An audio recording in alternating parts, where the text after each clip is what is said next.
जय हिंद। इस वीडियो में समझते हैं कि कोरोना वायरस किस तरह से हमारे शरीर में अटैक करता है और उससे हमारी मृत्यु कैसे हो जाती है, और वैक्सीन किस तरह से उस कोरोना वायरस को हरा देता है, या कोई व्यक्ति स्वतः कैसे ठीक हो जाता है वैक्सीन से, और वैक्सीन कौन सी सबसे ज़्यादा कारगर होगी, हमें कौन सी वैक्सीन को लगाना चाहिए, इस सब के बारे में हम समझा देते हैं। जैसा आप सब जानते हैं कि कोरोना जो है कहीं ना कहीं संपर्क में आने से ही फैलता है किसी इन्फेक्टेड व्यक्ति से, जिसमें सबसे ज़्यादा महत्वपूर्ण होता है ये इसका जो ड्रॉपलेट्स होता है। ये सब आपको पता है, इसीलिए थोड़ा सा 1 मीटर दूरी जो कहा जाता है कि कम से कम गैप बना के रखना चाहिए। देखिए, कोरोना जो वायरस है ना, इसके बाहर 2 हिस्से होते हैं। एक इसका जो बाहर इस तरह से निकला हुआ है नुकीला भाग, इसे कहते हैं स्पाइक प्रोटीन। यही सबसे घातक है, स्पाइक प्रोटीन। अगर इसका जो स्पाइक प्रोटीन है, ये बाहर वाला, अगर इसको तोड़ दिया जाए, इसको टकला कर दिया जाए, तो किसी काम का नहीं, फिर कोरोना से कोई नहीं डरेगा, यही भाग जाएगा। और इसके अंदर एक होता है गुच्छा जैसा, ये इसे कहते हैं जेनेटिक मटेरियल। ये करता है, ये हमारी बॉडी में घुसने में मदद कर देता है, और ये जेनेटिक मटेरियल जो है ना, अपने जैसे नए संतान को उत्पन्न कर देता है। इसलिए अगर एक भी कोरोना वायरस आया तो इसके अंदर का ये जो जेनेटिक मटेरियल है, ये उसको 1 से कब 1 लाख बना देगा, कब 1 करोड़ बना देगा, कुछ नहीं पता। तो ये जनरेशन बढ़ाने के लिए होता है, ये स्पाइक प्रोटीन शरीर में एंट्री करने के लिए होता है। ये कोरोना वायरस जो होता है, इसका ये स्पाइक प्रोटीन जो होता है, ये केवल फेफड़े में ही टच कर सकता है, बाकी शरीर में कहीं से भी ये एंट्री शरीर के अंदर सेल में नहीं कर सकता है। फेफड़े के जो सेल होते हैं काफ़ी सेंसिटिव होते हैं, और सेल में भी जो सेल मेम्ब्रेन होता है, वहाँ से ये एंट्री नहीं कर सकता है। सेल मेम्ब्रेन कुछ खास चीज़ को ही अपने अंदर जाने देते हैं, जैसे प्रोटीन, विटामिन, इन सब को जाने देते हैं। बाकी जो नया कुछ चीज़ आएगा ना, जो बॉडी में बाहर से लिया जाता है, तो उसको जाने के लिए ये रिसेप्टर लगे होते हैं। कोरोना वायरस का ये स्पाइक प्रोटीन इसी रिसेप्टर पर चिपक जाता है, और इसी के माध्यम से अंदर चला जाता है, और अंदर जाके अपना जेनेटिक इन्फॉर्मेशन दे देता है। और ये फेफड़े में ही जाता है, क्योंकि फेफड़े के जो लंग्स के जो टिश्यूज होते हैं, जो उसके सेल होते हैं, वो काफ़ी सेंसिटिव होते हैं। अब देखिए, ये जो कोरोना वायरस है, ये फेफड़ा है, फेफड़ा का ये रिसेप्टर है, ये ससुरा पकड़ लेता है कोरोना को, और कोरोना जाके इसी में चिपक जाता है, और यही इसको खींच के अंदर लेके चला जाता है। यही सबसे घातक हो जाता है। जैसे ये रिसेप्टर में चिपकता है, रिसेप्टर इसको खींच के अंदर ले जाता है, ये यहाँ से चिपका के अंदर लेके चला जाएगा।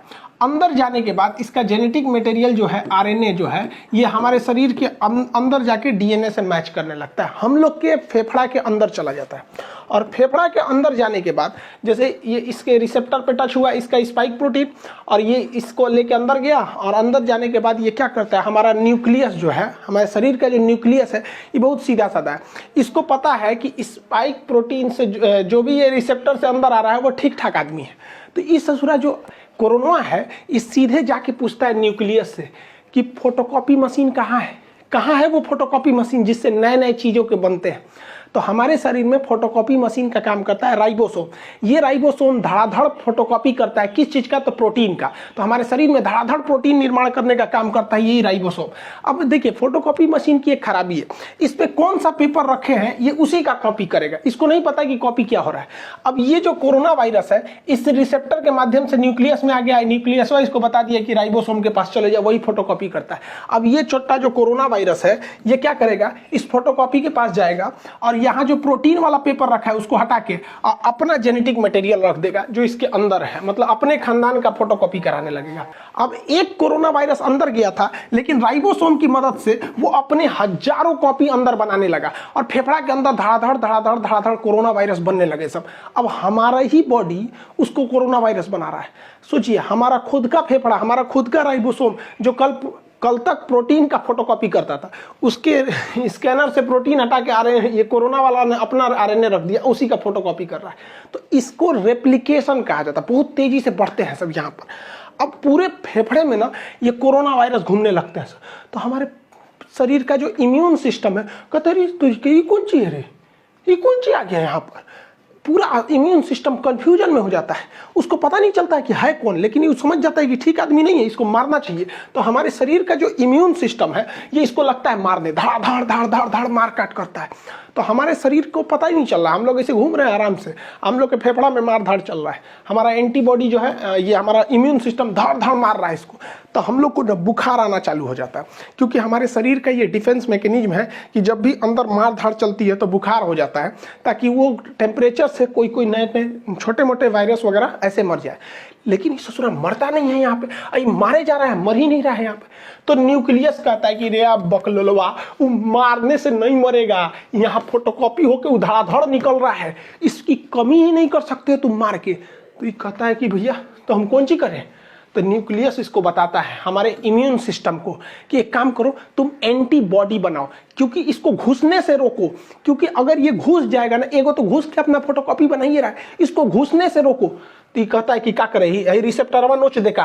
तो ये कहता है ना रे भैया ओकरा मत नोच, एके नोच देगा ना तो कब वो दवाई खाएगा तो दवाइयों अंदर नहीं जाएगा। एक काम करना, इसी को बर्बाद कर दो, इसका जो खोपड़िया है, इसको खोपड़िया को कैसे भी बर्बाद करो। तो खोपड़िया का जो चिपकने वाला ना, उसका थुथुरा कूच दिया जाता है। तो थुथुरवा कूचने के लिए एक एंटीबॉडी होता है। तो हमारे शरीर का डिफेंस मैकेनिज्म एक एंटीबॉडी बनाता है। ये एंटीबॉडी जाके इसके मुंह से सट जाता है, मुंह से चिपक जाएगा। देखिए यहाँ जाके चिपक गया, ये ऐसे चिपक गया, ऐसे चिपक गया। तो ये चिपक जाते हैं सब, तो वो जैसे चिपक जाएगा तो वो इससे नहीं सट पाएगा। अब इसके स्पाइक प्रोटीन जो हमारे फेफड़े के रिसेप्टर से सट रहा था, अगर एंटीबॉडी शरीर में बनने लगेगा तो जाके चिपक जाएगा इसकी स्पाइक प्रोटीन से, और वो चिपक नहीं पाएगा। बस इसी तरह कोरोना सही हो जाता है। जिसके शरीर में एंटीबॉडी बनने लगा, वो एंटीबॉडी जाके किससे चिपकेगा, कोरोना वायरस के यहाँ पर जो स्पाइक प्रोटीन है उससे, और इस सिस्टम को लॉक कर देगा। अब ये लॉक कर देगा तो ये वाला इसमें जा नहीं पाएगा। लेकिन इस ससुरा कोरोना के बाहर बहुत ज़्यादा स्पाइक प्रोटीन है, तो बहुत ज़्यादा मात्रा में एंटीबॉडी होना चाहिए, तभी ना ये सबको लॉक करेगा। अभी देखिए ना, 1 2 3 4 5 पाँचें को लॉक कर पाया, इस ससुरा कहीं ना कहीं से सट के घुस जाएगा। इसलिए हमारे शरीर में एंटीबॉडी ज़्यादा बनना चाहिए। देखिए यहाँ पे खूब ज़्यादा मात्रा में एंटीबॉडी बना है, ये सब देखिए एंटीबॉडी। तो जिसके शरीर में ज़्यादा एंटीबॉडी बना, वो कोरोना जैसे आया, एंटीबॉडी बन गया, धड़ाधड़ कोरोना का मुंह बंद कर दिया, अरे चुप ससुराना, तो तू सट के अंदर घुस जाएगा। और जिसमें ये एंटीबॉडी नहीं बन पाया, वही लोग मर जाते हैं। तो कहा जाता है जिसका इम्यून अच्छा होगा, अच्छा होने का मतलब वो एंटीबॉडी ज़्यादा बना देगा, कोरोना का मुंह चिपका देगा, थाप दिया, चल चुपचाप रहो यहाँ पे, अब वो बच जाएगा यहाँ पे। अब आपको एक बात समझ में आ रही होगी हल्का हल्का कि वैक्सीन क्या करेगा। वैक्सीन कुछ नहीं करेगा, बल्कि वैक्सीन इसी एंटीबॉडी को बनाएगा ताकि यह एंटीबॉडी कोरोना के स्पाइक प्रोटीन पर जाके सट जाए और उसका मुंह बंद कर दे। अगर मुंह बंद हो गया तो कोरोना हमारे शरीर के रिसेप्टर से टच होकर अंदर नहीं जा पाएगा, वो ऐसे ही ऊपर घूमते घूमते अपने से मर जाएगा। तो वैक्सीन का यही मेन काम हो गया कि वैक्सीन जैसे हमारे शरीर में लग जाता है तो इतना ज़्यादा हमारे शरीर में एंटीबॉडी बन जाता है कि ये एंटीबॉडी कोरोना को चारों ओर से घेर लेता है। कहता है कि आओ आओ सट जाओ हमारे में, तो चारों ओर से ये एंटीबॉडी सट जाता है। जब एंटीबॉडी सट जाएगा तो कोरोना के जितने स्पाइक प्रोटीन है उसका मुंह बंद हो जाएगा, हमारे शरीर में एंट्री नहीं मार पाएगा, दूसरा कोई काम नहीं है। जैसे देखिए ये एक ह्यूमन सेल है, अब इसमें क्या है, कोरोना वायरस का स्पाइक प्रोटीन फंस गया है, लेकिन जब उसमें न्यूट्रलाइज किया गया एंटीबॉडी देकर तो ये एंटीबॉडी जाके इससे सट गया है, ये एंटीबॉडी सट गया। अब ये इससे डायरेक्ट टच में नहीं आ सकता है, तो हमें कोरोना नहीं होगा। यही काम होता है हमारे वैक्सीन का। अब इसमें इतना टाइम क्यों लग गया, तो देखिए वैक्सीन बनाने में सबसे बड़ा था कि इसके अंदर का जेनेटिक मटेरियल जो फोटोकॉपी कर रहा था वो क्या है पता करने के लिए। तो बाद में पता चला कि वो आरएनए है। देखिए हमारे शरीर में डीएनए होता है, डाईऑक्सीराइबोज न्यूक्लियोटाइड। डीएनए जो होता है वो 2 धागा का बना होता है यहाँ पर देखिए, और आरएनए जो होता है वो केवल सिंगल हेलिक्स होता है, सिंगल धागा का बना होता है आरएनए।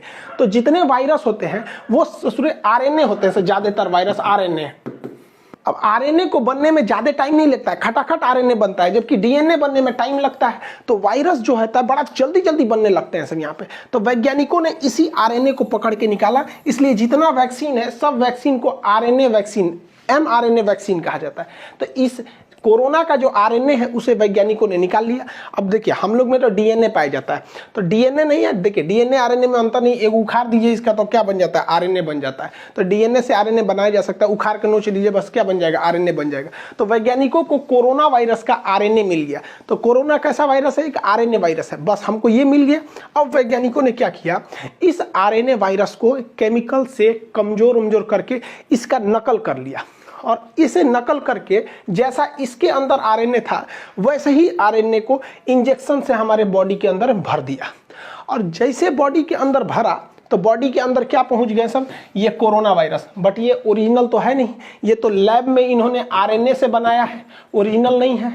अब बताइए, ये ओरिजिनल नहीं है लेकिन दिखने में तो उसी के जैसा है, और जब दिखने में वैसे ही है तो शरीर के अंदर जाएगा तो शरीर के अंदर से एंटीबॉडी बनने लगेंगी ज़्यादा ज़्यादा, और इन दवाओं में एंटीबॉडी को बढ़ाने के लिए केमिकल मिला दिया जाता है, तो ज़्यादा से ज़्यादा एंटीबॉडी बनने लगेगी। तो जब कभी हमें वैक्सीन लगा दिया जाता है तो यह वैक्सीन एंटीबॉडी का निर्माण बहुत जोर से करने लगती है और हमारे शरीर में खूब ज़्यादा एंटीबॉडी हो जाता है, जो कि नकली कोरोना वायरस को देखकर बना होता है।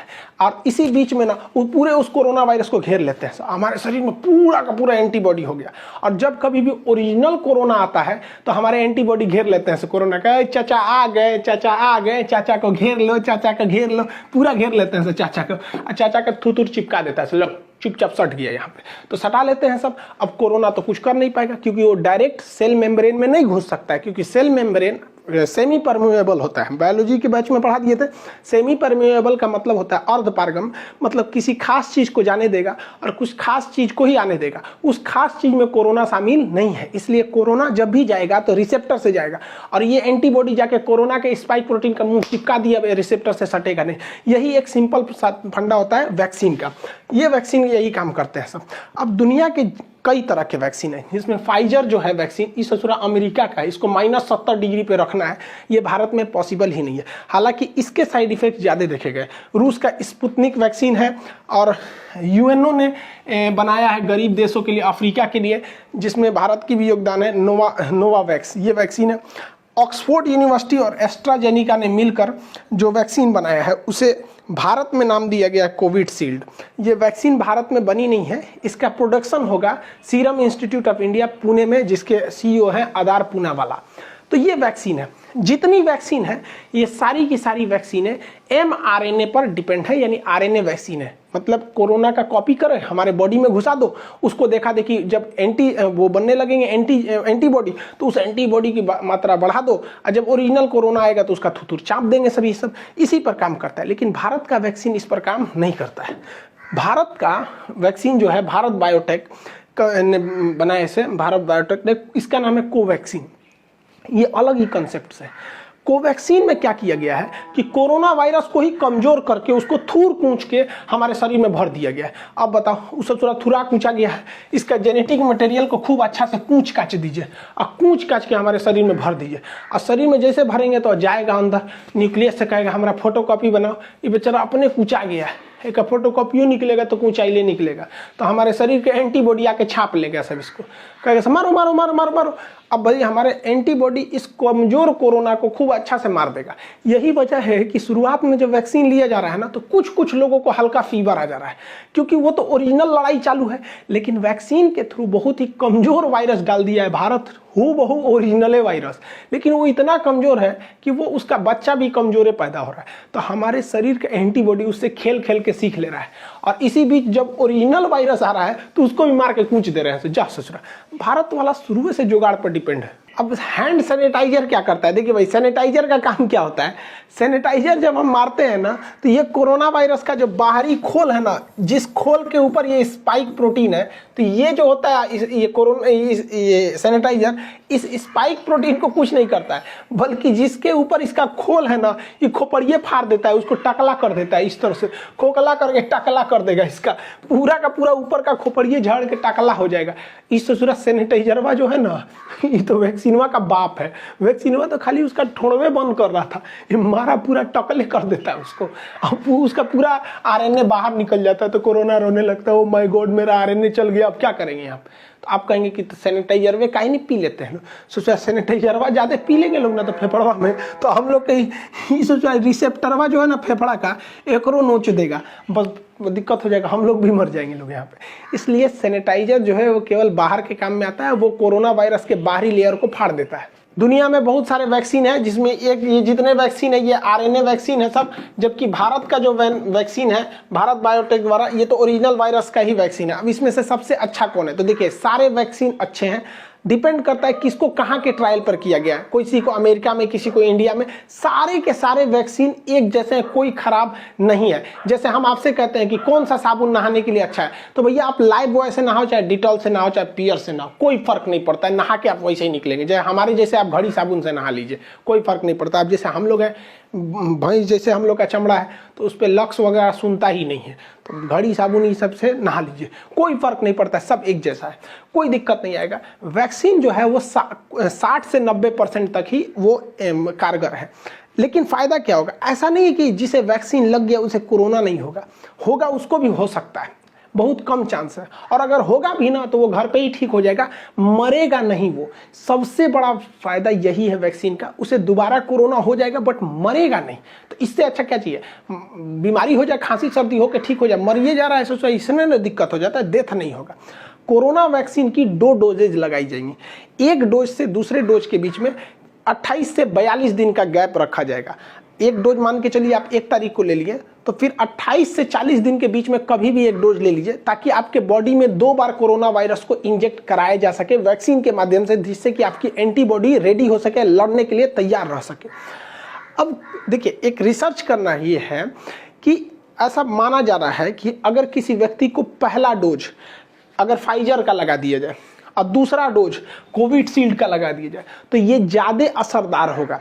लेकिन अभी क्या हो रहा है कि पहला डोज जिस वैक्सीन का है, दूसरा डोज भी उसी का है। लेकिन ऐसा वैज्ञानिकों का कहना है कि अलग अलग डोज दिया जाए। अब चूंकि भारत में 2 ही वैक्सीन है, एक कोविशील्ड है, एक कोवैक्सीन है, तो भारत सरकार को भी इस पर रिसर्च करना चाहिए कि पहला डोज देना चाहिए कोविशील्ड का, दूसरा कोवैक्सीन का ही दे दीजिए, ताकि ज़्यादा सूटेबल रहे, दोनों तरह से हम लोग उसमें वायरस से लड़ सके। यहाँ पर एक्सचेंज कर देना चाहिए। अब इसके साइड इफेक्ट को लेकर कुछ डर रहे हैं। देखिए, इसका कोई साइड इफेक्ट नहीं है, 99% लोगों को कोई साइड इफेक्ट नहीं है।